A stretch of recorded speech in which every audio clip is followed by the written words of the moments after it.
abordaremos distintos aspectos sobre la investigación histórica.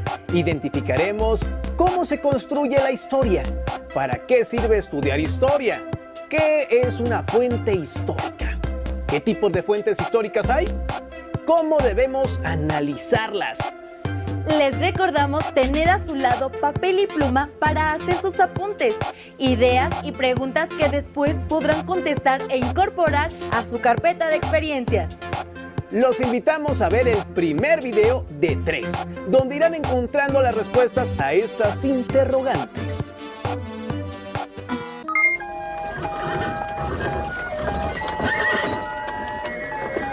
¿En qué consiste el estudio de la historia? ¿Solo es recordar nombres y conmemorar fechas cada año? Para las sociedades, ¿qué importancia tiene la historia? ¿Quiénes construyen la historia?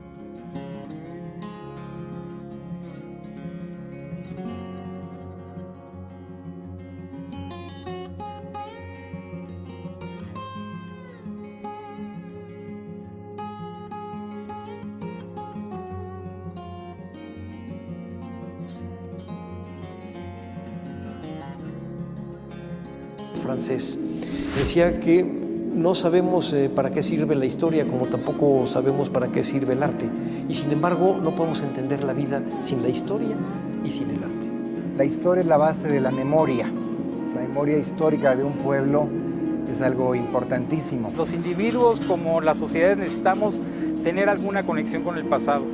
Piensen ustedes, por ejemplo, por qué todas las familias guardan con tanta devoción y cuidado las fotografías de los parientes. Nos hace ser generaciones que no quedan en el Alzheimer cultural, es decir, que son generaciones que quedan desmemoriadas o que quedan acéfalas y que simplemente viven en el presente hedonista, instantáneo, inmediato, que es la gran cultura de la modernidad que hoy día se forma.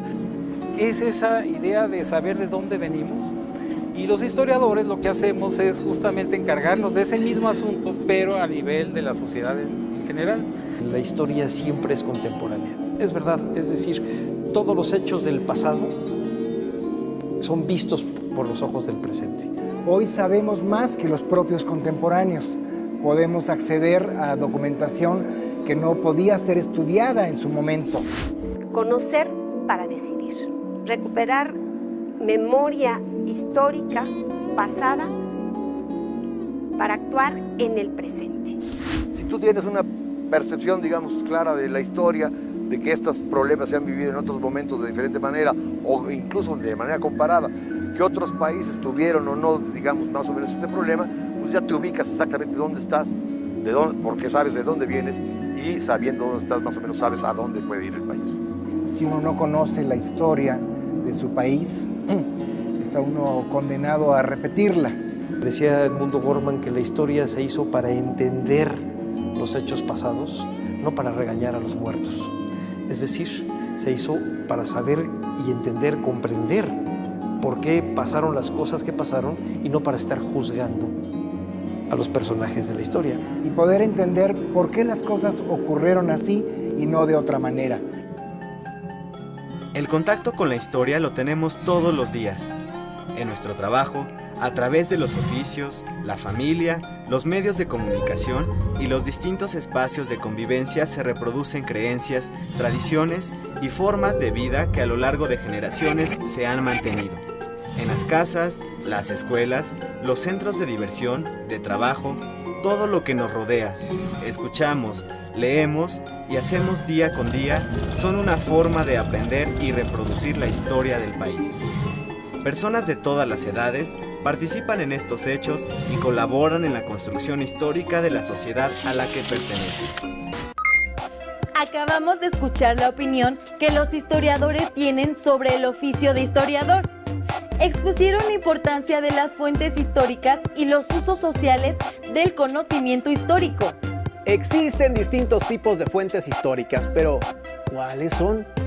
¿Cuál es su importancia para la investigación histórica? ¿Dónde podemos localizarlas?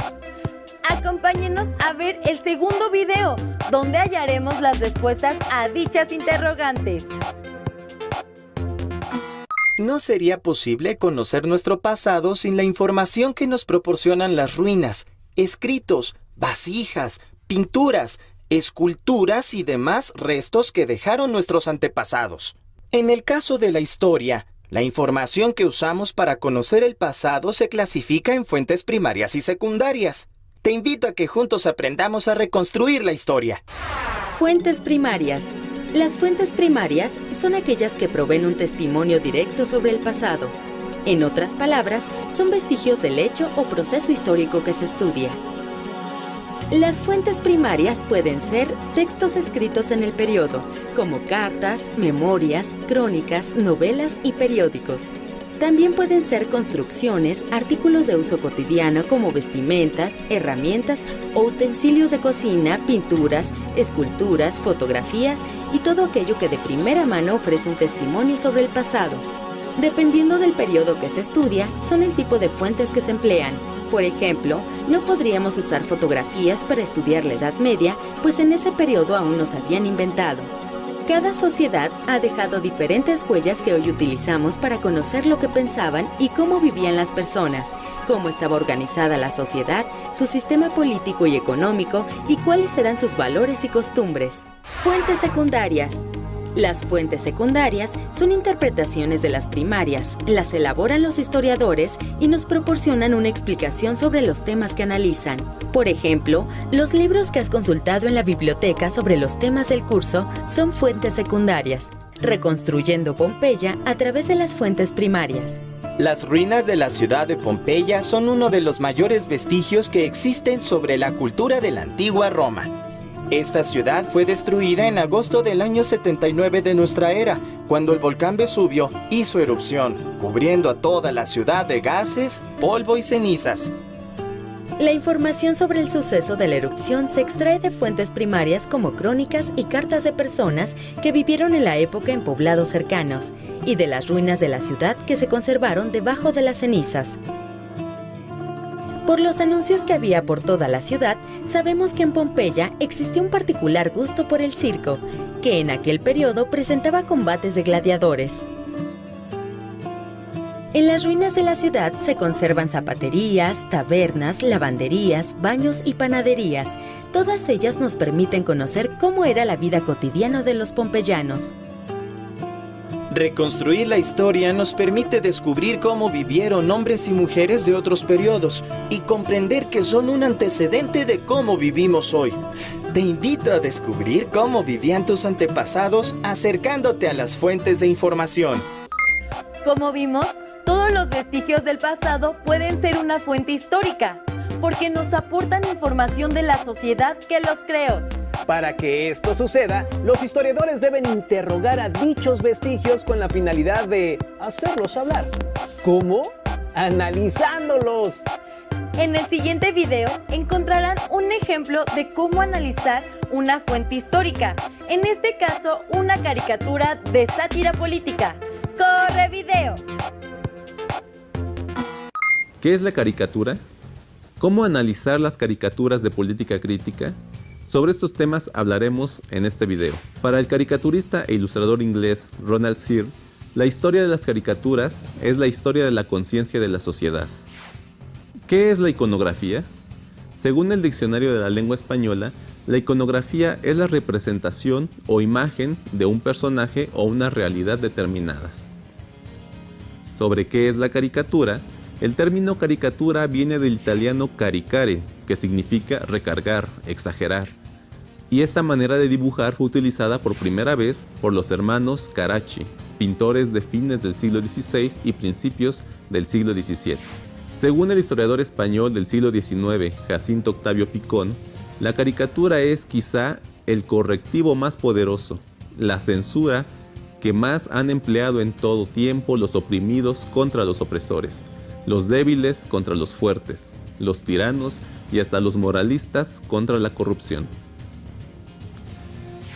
Werner Hoffmann afirma: si es cierto que el ridículo mata, la caricatura es, sin duda, su arma más filosa. Así, la caricatura iguala a los poderosos con el resto de los mortales. Los convierte en seres humanos con defectos y torpezas.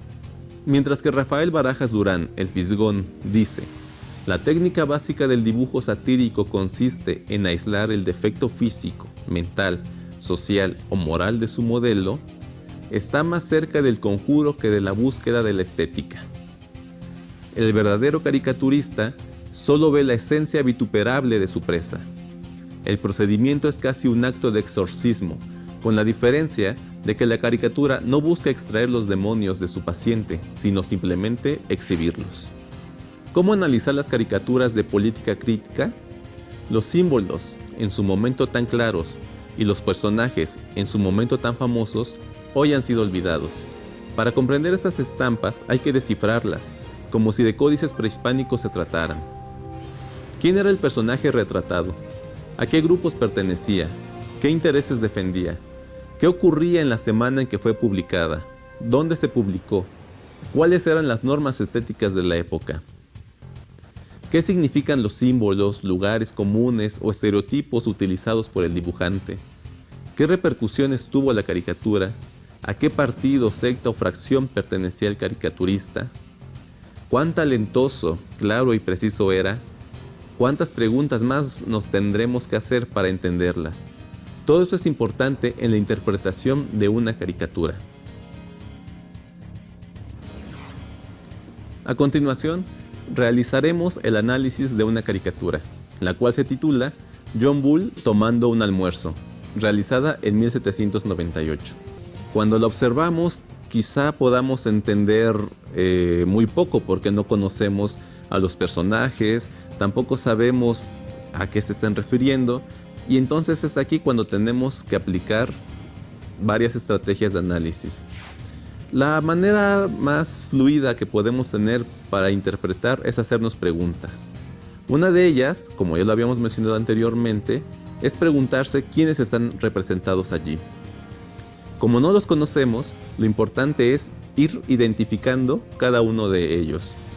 En un principio podemos tener en cuenta que hay un personaje que acapara la gran parte de la imagen, que es un señor vestido de rojo, que parecería ser un burgués, que tiene un amplio vientre y que está comiendo. Aquí vendría otra pregunta: ¿qué es lo que está comiendo?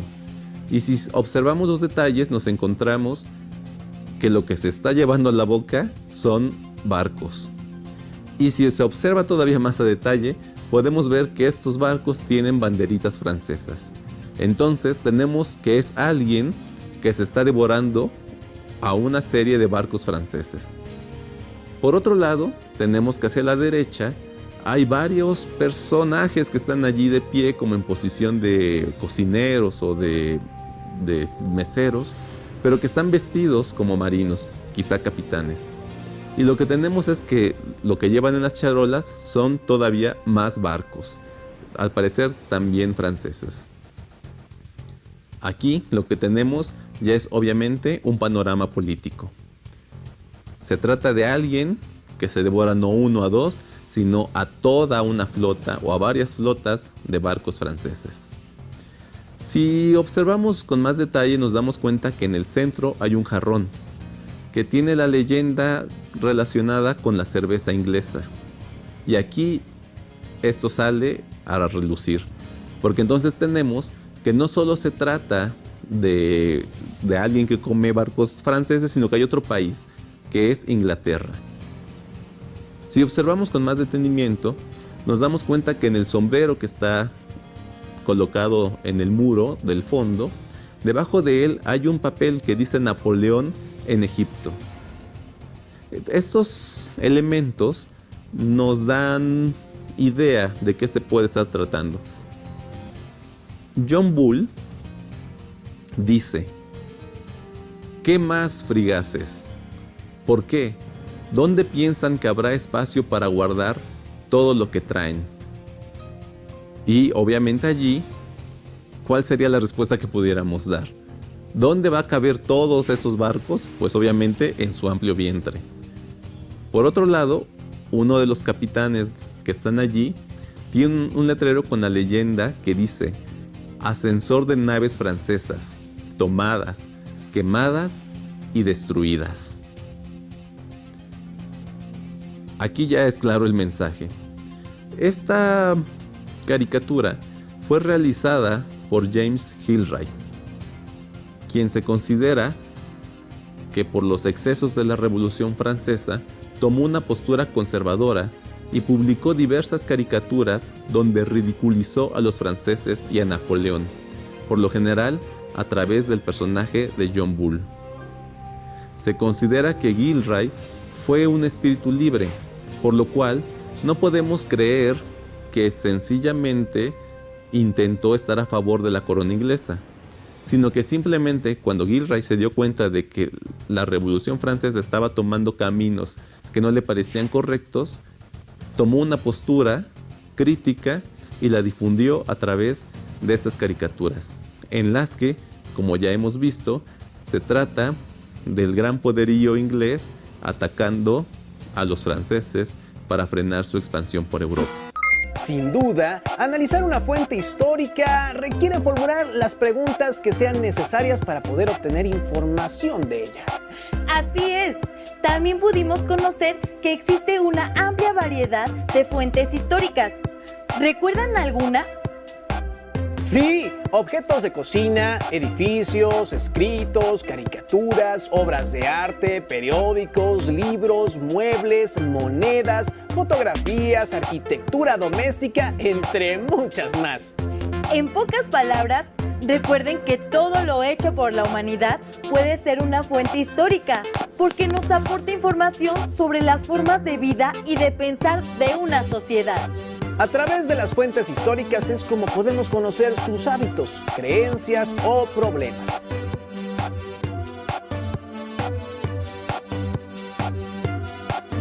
¿Se han preguntado qué tipo de fuentes usarán los historiadores del futuro?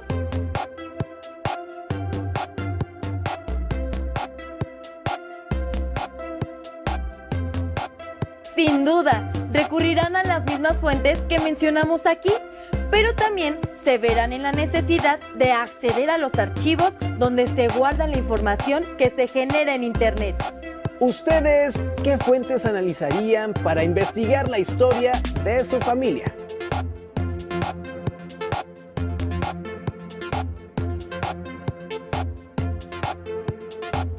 ¿Y a qué fuentes recurrirían para conocer la historia de su localidad?